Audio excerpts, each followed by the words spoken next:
I've got slightly wet hair because I've just come in from the rain, but we're going to do this anyway. Hey, my name is Leanne and today I'm going to be doing a book unhaul. Over the years I have gradually unhauled books and I haven't really documented them on this YouTube channel. I've got rid of a lot of course books over the years, some that I'm uninterested in, some that I really loved, so I want to collect a nicer edition than the cheaper version that I decided to buy for studying. Some books I just didn't like and didn't want to keep hold of, but I thought this time I would keep track of what I'm getting rid of. I'm really sorry if I'm unhauling like one of your favourite books or something. Don't take it personally. The first book I'm getting rid of is by George R.R. Martin and it is The Wit and Wisdom of Tyrion Lannister and it is illustrated by John T. Clarke. This is just a collection of quotes from Tyrion Lannister and I just don't need that anymore, so it's gonna go. Next I have this Penguin Popular Classics edition of Hans Christian Andersen's fairy tales. I've dipped in and out of this one and I've never read the full thing, but I would like to pick a nicer edition of it. Over the years I've just kind of got rid of these editions of books, they're not my most favourites. So yeah, this one will probably be replaced at some point. And leading on from that, I have the Asbo fairy tales, which is kind of like a antisocial spin-off from Hans Christian Andersen's fairy tales. I don't know how I feel about this. I think my thoughts on the loadedness and the connotations of the word Asbo have changed since I picked this up, and I'm just not interested in reading it anymore. Next, I have Patrick Scrivener's I Used to Know That English. These are a series of books that are meant to remind you of things that you have forgotten that you learned from your school days, but I realised that owning the English one probably isn't that good for someone who's just finished an English degree. I probably haven't forgotten a lot of the things in this, and I have skimmed through it to see if that's the case.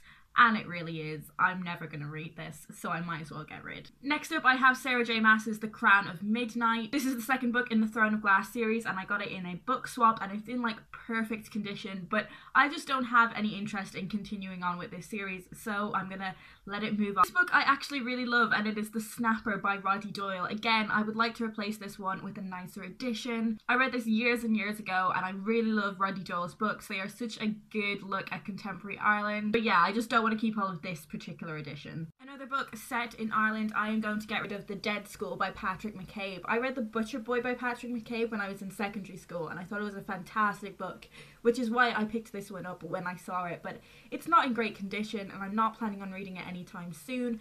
It's been on my shelf for possibly longer than any other book has been unread. So yeah, I think it's time to say goodbye. This one I was a little uncertain of whether I wanted to get rid of it, but I did decide to in the end, and it was Oliver Sacks' The Man Who Mistook His Wife for a Hat. This is a non-fiction book about the mind. That's all I really know about it. I think I just picked it up because I knew it was a book that was really well respected, but I don't really actually have an interest in reading it, so I'm gonna get rid. Next up I have Norwegian Wood by Haruki Murakami. This is another book that has sat on my shelf for forever, and I have no interest in reading Murakami.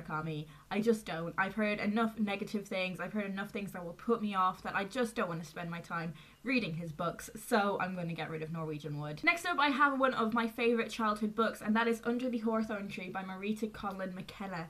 This is a book about the famine in Ireland and it is one of the books that I remember the strongest from my childhood. This book left such a massive impact on me, hence why I want to replace it with a slightly better edition if I can. I'm also getting rid of Ian Dosher's William Shakespeare's Star Wars, Varelli and New Hope. I read this book I think last year and it just didn't really leave that much of an impact on me. I was so tempted to keep hold of it because it is so visually appealing. It is a gorgeous book. These are the Star Wars tales retold with Shakespearean English and tropes and references. I just don't like Star Wars enough to want to collect the rest of the series, so I'm not sure what point there is in me keeping hold of this one. Next up I have Philip Dodd's The Reverend Guppy's Aquarium, and this is a book about strange origins of words in the English language. It's another beautiful hardback book, so I am a little reluctant to get rid of it, but I'm just not gonna get around to it. I know I'm not. Next up I have The Man in the Grey Flannel Suit by Sloane Wilson.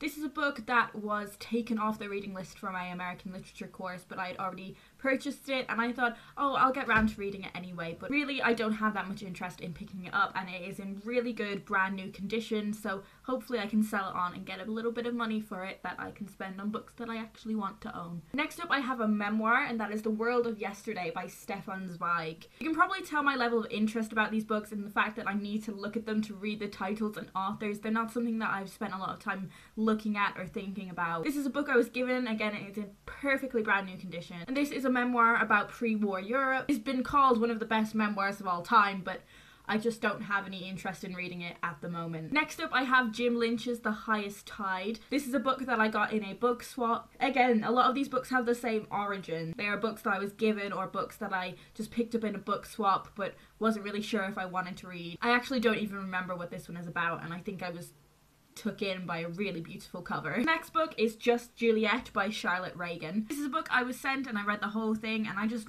wasn't that impressed by it. I didn't think the quality of the writing was that great. This is an LGBT romance story, so hopefully some other people will get some real value out of it.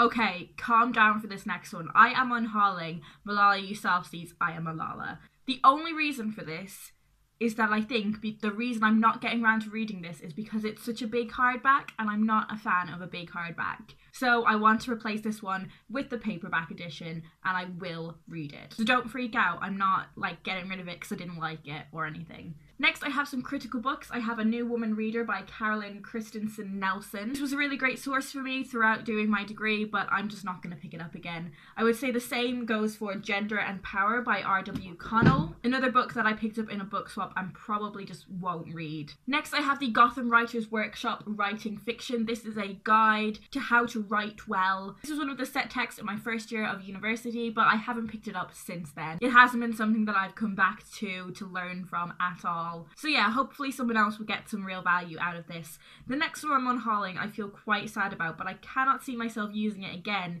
is Beginning Theory by Peter Barry. This was like a Bible throughout my degree. Peter Barry was one of my lecturers. He is sadly retired now, but he still pops in and out of the university. The man's genius. The man like can explain literary theory so simply, and if you're doing an English degree, I would highly recommend you get hold of this book. Even if it's not one of your set texts, although it's quite probable it would be, you should get a copy of this book because it's fantastic. It explains such complex subjects in such a clear way. It is like the literary theory Bible. It truly is, but I just don't have a use for it anymore. And if in a few years I realise that I actually want to go on and do a master's and I should probably have a copy of this, I'll just buy another one. It's not something I need in my life right now. So they are all the books that I am unhauling today. This was actually a really good way to go through the books and reassess whether I really wanted to get rid of them. And in the case of all of these, there were a few that I was a little bit uncertain about, but ultimately I think I'm making the right decision in getting rid. How often do you unhaul books? What do you do with them? Do you sell them? Do you just give them to charity shops? Let me know what you do with them. Let me know if there are books that I'm really going to regret unhauling. Anyways, that's it from me for now, but I will talk to you guys in my next video.